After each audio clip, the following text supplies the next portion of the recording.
Hey everyone, today I really want to focus on egalitarianism. I believe very strongly that it is egalitarianism, the belief in equality, that is the literal problem in Western civilization. People like to blame feminism or these different sort of isms, but all of these isms come from this belief, this moral imperative of equality. It's so foundational to our culture that I can almost guarantee that at least half my audience listening to me right now is cringing. They're questioning what's wrong with me. How can I be questioning equality? Equality is such a perfect, good thing. It is so foundational to Western civilization. It's one of the great pillars of Western civilization. How dare I question equality? But it is equality. It is egalitarianism, the application of equality across things which are fundamentally unequal, which is causing all the problems in society. All the problems in society that we complain about, all the different isms, are all caused by egalitarianism. It is the central ism, which is the foundation of all these other isms. Now, in my guide to feminism, I talked about the social, political, and economic equality, how these were euphemisms for equality of outcomes. However, not every definition of egalitarianism includes the part which mentions social, political, and economic equality. For example, Merriam-Webster mentions the social, political, and economic equality, but other dictionaries do not. Now, Wikipedia defines egalitarianism as a trend of thought which favors equality for all people. Egalitarian doctrines maintain that all humans are equal in fundamental worth or social status. Now, this concept of fundamental equal worth is very important. Some of the videos I do, particularly the ones about men being smarter than women, I get a lot of criticism talking about, yes, men are this and men are that, but everything's all equal in the end. Men and women are just different, but we have equal worth. Now, this concept of equal worth between men and women is never explained. It's never actually proven. It's just asserted. All this equality is asserted. When you look at the facts, it's clear that this is not the case. Men and women are not of equal worth. Now, my main point, which I touched on in a previous video called The Case for Patriarchy, is that a patriarchal system which favors men is a fair system because men do more. Thus, they are entitled to more. They're being rewarded commensurate with their contribution. By treating men and women equally, you're actually discriminating against the man because the men do more, and yet you're rewarding them less, and you're propping up the woman who does less and treating them equally in the name of equality. So you can have fairness. You can have a system that's fair, that treats people fairly according to what they do, how they behave, their intrinsic worth.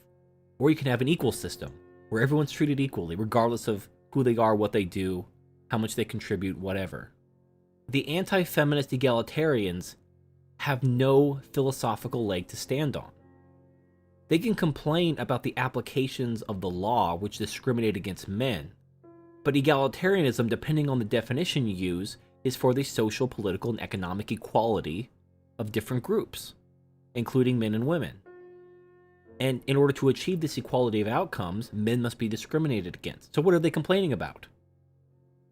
Either they don't subscribe to that particular definition of egalitarianism, or they aren't really egalitarians at all.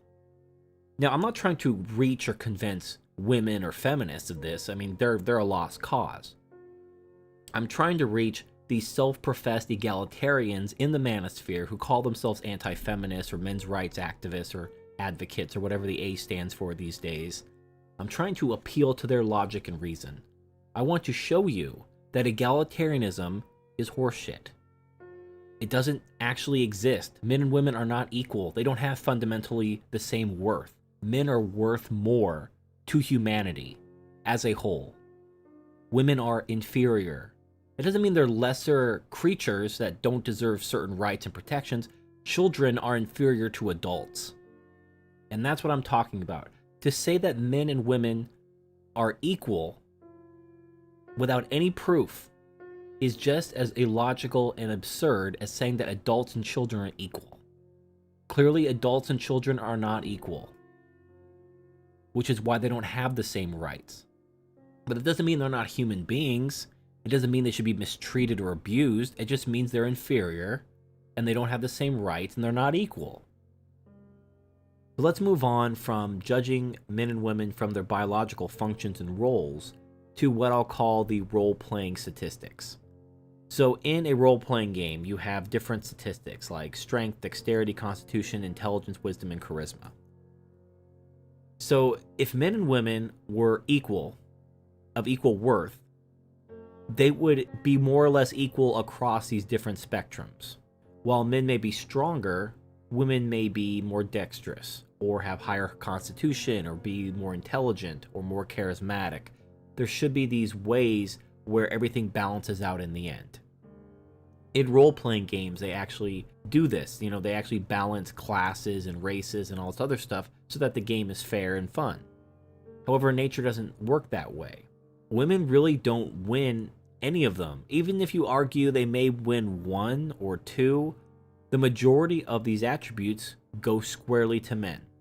If men are better than women in, let's say, 4 out of 6 of these attributes, they're not equal. If men are stronger, faster, have higher constitution, and are more intelligent, and let's say we give women charisma and wisdom, just as, let's just say that they're more charismatic and they're more wise than men for no apparent reason, just let's just say it. That's still only 2 attributes compared to 4 attributes. And if we're just being objective, we would have to conclude that men are superior to women. That if this was a role-playing game, men would simply be overpowered. To use a gaming term, they'd have to be nerfed, or women would have to be buffed in order to make them equivalent. But of course, again, nature doesn't work that way. Now, so to help me out to explain some of these attributes, I invited Sexy MGTOW. He's going to talk about the male advantages in strength, dexterity, and constitution. Take it away, Sexy. Alright, Sexy Strength is up first, and a study by the Department of Physical Education at Castle University, Hamilton, Ontario, Canada, found that women are 52% as strong as men in the upper body, and 66% as strong as men with regards to the lower body. The finding that supports this is the difference in the men and women's cross-sectional area. It refers to a large area of cross-section of muscle perpendicular to the muscle fibers at the largest point. Example provided is that women had 45% smaller cross-sectional area of their biceps compared to men. Men also have more lean body mass, meaning less of their overall weight is comprised of fat. And finally, men have larger muscle fibers, which also correlates with their larger stature and weight. Dexterity is something men excel at despite popular video game myths and the prominence of women in sports like dancing or ice skating. You see, we have motocross, which requires a feat of dexterity in order to move a vehicle over various obstacles. Women constantly fall and drag their bike over said obstacles instead of actually, competing and actually completing the obstacles. Men, they know how to handle themselves. Video games also feature a hefty amount of dexterity requirements depending on the game. Games like MOBAs or RTS games, real-time strategy, require dexterity, intelligence, and foresight along the lines of predicting events and responding to events. Some of these men reach about 300 actions per minute, which means they are inputting functions into the game at a rate of 300 per minute, which is quite impressive. That's the highest really anyone can go. Fighting games also heavily rely on dexterity, as one must pull off a specific series of button inputs, and even delayed inputs. A study by Elliot E. Stenzler found that with regards to video games, men on average perform 22.69% higher in overall percentile rank than females. Also note that females pervade the game industry by emphasizing that they are women, and not that they are good at the game. An example would be the advertisement for Team Siren, which was the first ever all-female League of Legends team, which disbanded after their first tournament. And also, they were the most sexist League of Legends team because they purported that they were women and they were sexy and all that kind of shit. Well, they didn't purport that they were sexy because they weren't sexy, but regardless, you get my point. Women are clumsy, physically, and mentally, it seems. With regards to constitution, men are certainly healthier than women and have more stamina than women. Military standards for men across the globe are higher than the standard for female soldiers, and I use that word very loosely. In the military, men are asked to perform 35 push-ups and given 16 minutes 36 seconds to run 2 miles. Women, meanwhile, are tasked to perform a measly 13 push-ups and given 19 minutes and 42 seconds to complete a 2-mile run. With regards to disease, women are more likely to succumb to work-related illnesses compared to men, such as bone, joint, muscle problems, infectious disease, headache, eye strain, stress, depression, anxiety, skin problems, and other. What work-related illnesses do men suffer more from? Well, men suffer from hearing problems, heart disease, other circulatory problems, breathing, and lung problems. And this is primarily because men work in more dangerous situations like coal mines. 7 work-related illnesses are majorly suffered by women, while only 3 work-related illnesses are dominated by men. Men often work more dangerous jobs and have more work-related deaths than women. Given that, you would think men would have more illness if they're dying more compared to women, but you would be wrong. This means that not only do men work more difficult and dangerous jobs for longer hours, but men also procure less kinds of overall illness. Women work safer jobs, procure more types of illnesses, and complain far more than men, as we can see with the false wage gap myths, meaning mentally and physically women suffer in terms of constitution. Also note that when it comes to sexual diseases, more women have them than men because female bodies do not show signs of many STD-related illnesses. This also makes them have less constitution, as if you cannot identify a problem, then you cannot solve the problem, and that could mean life or death with regards to certain STDs. So now that we've established that if you look at things objectively, if you look at the different ways a human being can be measured, strength, intelligence, and whatnot, men simply score higher than women by almost every measurable standard. Even if you buy into the idea that women are more charismatic due to social intelligence, quote unquote, you can't argue that women are just as strong or fast or have just as much constitution or intelligence. These things can be objectively proven. However, from a metaphysical perspective, can we argue that men are superior to women in the fundamental way that makes human beings different from animals? So to help me with that question, I invited Marcus from the channel The Groundwork for the Metaphysics of MGTOW. So Marcus, what is your perspective on whether men and women are equal or equivalent? Only one of the following statements is true. Either men are equivalent to women, or men are not equivalent to women. Let us see what comes from the first case. If men are equivalent to women, then there is no distinguishing property between the two. If this is true, then neither men nor women exist, as there would be nothing to warrant such a distinction. If this is true, then the words man and woman are mere synonyms of the same single thing. If we accept that a thing such as man exists and a thing such as woman exists, then these two cannot be one and the same thing. From this it follows that necessarily men and women are not equivalent. However, this is a very superficial proof. Now, let us try it, in a slightly different direction. Let us assume men and women are indeed synonyms for only one thing that exists. Let us call this thing a human being. From this, it follows that the words human, man, and woman are all equivalent and interchangeable terms that reference the same thing. Now, we will need to test our hypothesis that men and women point to the same single thing. To answer this, we must first answer the question of what is a human being. To help us answer this new question, let us leverage the help of Aristotle. If a human being exists, then surely he has a cause. In fact, 4 specific causes.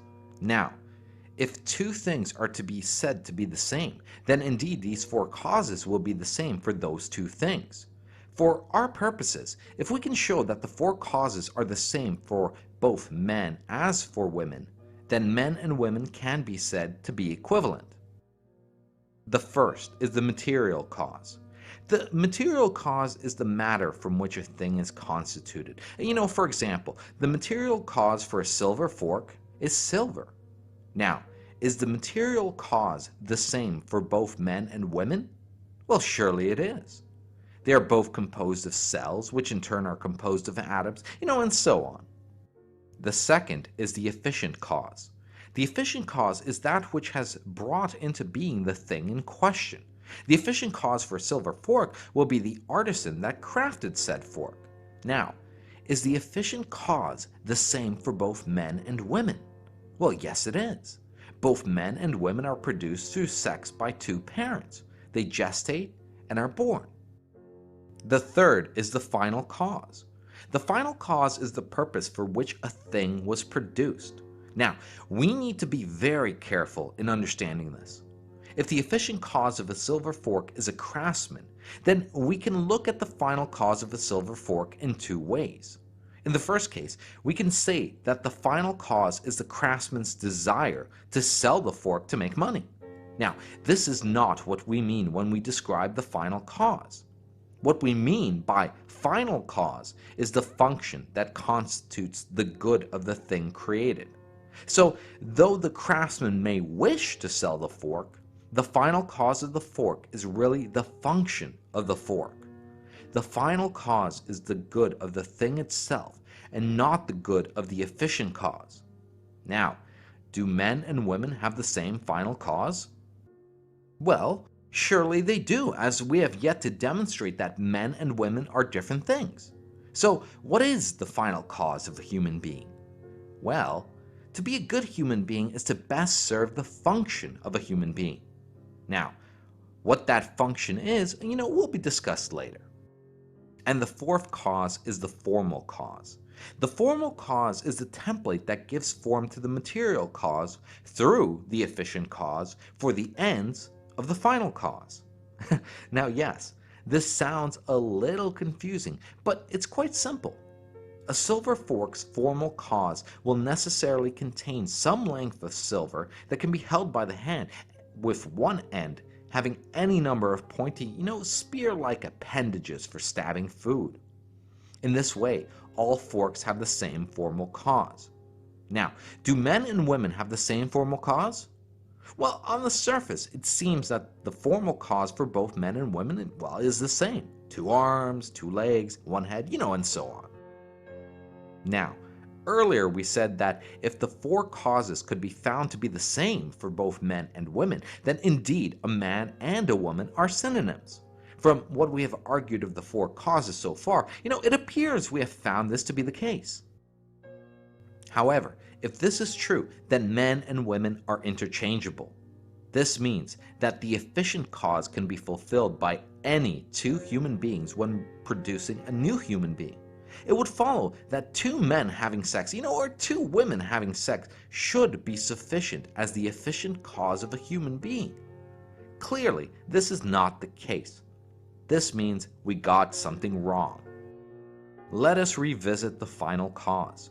We describe this cause as being the function of that for which it is a cause for. If the final cause is the same for men and women, then we should be able to interchange men and women as part of the efficient cause to produce new human beings. Since we cannot do this, then it must mean that men and women indeed have a different final cause. If this is the case, then men and women are not equivalent, as the 4 causes no longer match up. If the final cause is different between men and women, then it follows that what it means to be a good man is different than what it means to be a good woman. This has the consequence that the function of a man is ultimately different than the function of a woman. If the final cause is different, then so too must the formal cause be different, as it cannot be said that the same form can produce 2 different functions. Though a different material or efficient cause could, potentially produce the same function. And, this makes intuitive sense. The formal cause clearly is different between a man and a woman, as men do not bear children. Though we are similar in many ways, men and women differ in important ways as well. From this, it follows that men and women are not synonyms of the same thing. This means that men and women exist. This is also sufficient proof that men and women are not equivalent. Now, let us look at the final cause with a little bit more detail. The final cause was shown to be the function of a thing that makes such a thing a good thing of its kind. Now, what is a good woman? Well, surely, a good woman, at minimum, is one who can act as an efficient cause for human beings. Namely, a good woman is a woman who can produce children. At least an important part of her function is, well, exactly that. As bearing children is not a natural function of a man is not bad then for not having the ability to bear children, any more so than a lion is bad for not being able to fly. In turn, a good man too, at minimum, must have the capacity to impregnate a woman.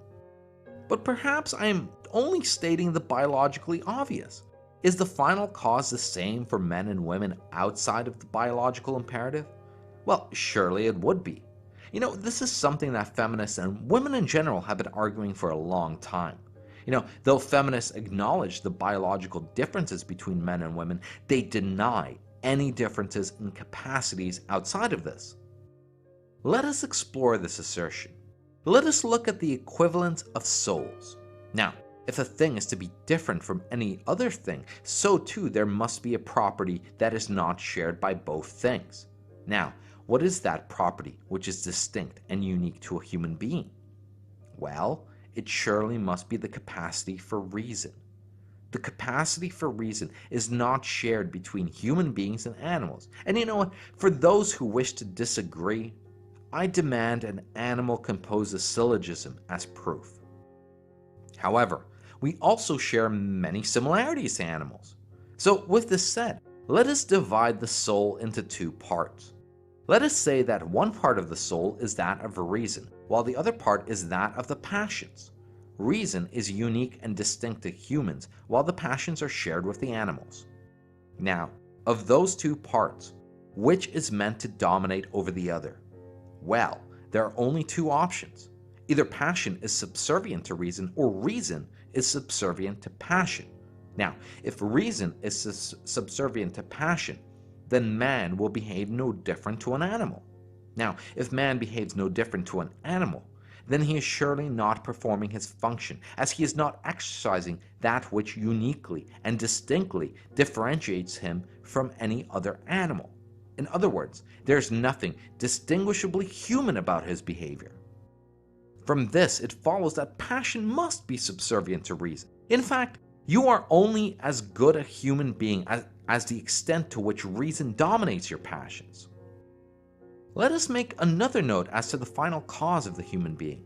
Now, it is clear that when a baby is born, he does not possess any immediate capacity for reason, though he possesses the potentiality for reason. It is not until a human reaches their, full level of development do we see the extent to which the potentiality for reason has manifest as a capacity for reason. So it must be understood that the final cause of the human being is argued from the full capacity of reason constrained by the potentiality after maturity has been reached. If this is true, we must now look towards the capacity for reason within the male and the female after each has reached maturity. If it can be shown that the capacity for reason in men exceeds that of women, then it follows that the potentiality for reason is higher in men. If this is the case, and it has been previously argued that a human being is only as good as the dominance that reason has over the passions, then it would follow that a higher potentiality for reason can lead to a better human being. Now, the question before us is this: do men have a higher potentiality for reason than women? I posit that they do. And I will defer the proof of this to the excellent arguments that Turd-Flinging Monkey has developed in his videos on male and female intelligence. So, if indeed it is the case that men have a higher potentiality for reason, then it follows that men are inherently capable of being better human beings than women. This follows from the final cause of the human being, and that being namely, subjugating the passions to reason. From this grows a very interesting corollary. If a decision needs to be made, then the person of the highest capacity for reason, who also has best subjugated passion to reason, will make the best decision. The decision will be best because it will best align with the final cause of a human being. If this is the case, and men have a higher potentiality for reason, then it follows that women who defer to such men will in fact be elevated. They will behave more appropriately to how a human should behave. From this, it follows that women should defer to such men.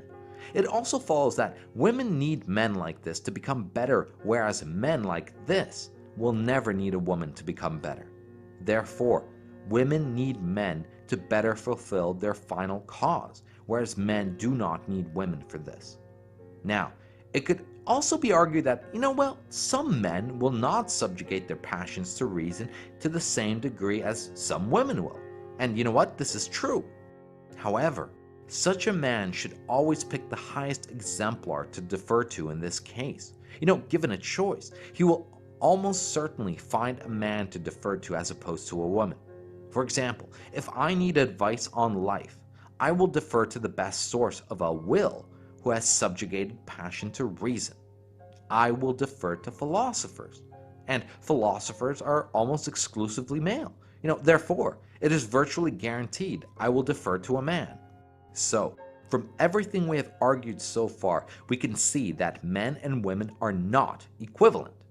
As men have been shown to possess a higher potentiality for reason, it follows that men have been shown to be better equipped to fulfill the final cause of a human being. As men in general have a higher potentiality for reason, so too will they on average subjugate their passions to reason better than women.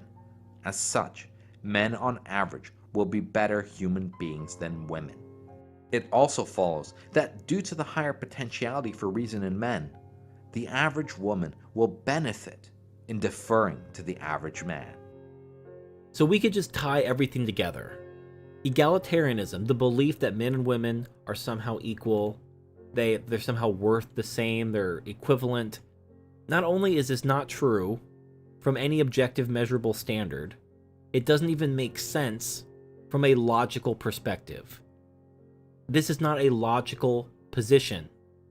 This is a religious belief. Egalitarianism is a religion.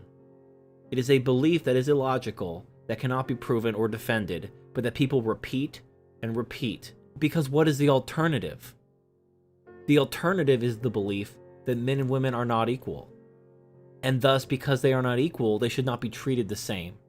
They should be treated fairly, but not equally. Just like you can't treat children like adults because they're not equal, you cannot treat men and women the same because they are not equal. And that flies in the face of all the isms. If you want to defeat those isms, you have to start with the central premise that feeds into the isms, and that is egalitarianism. Thank you for watching. Thank you, Marcus and Sexy MGTOW, for your help, and we'll see you next time.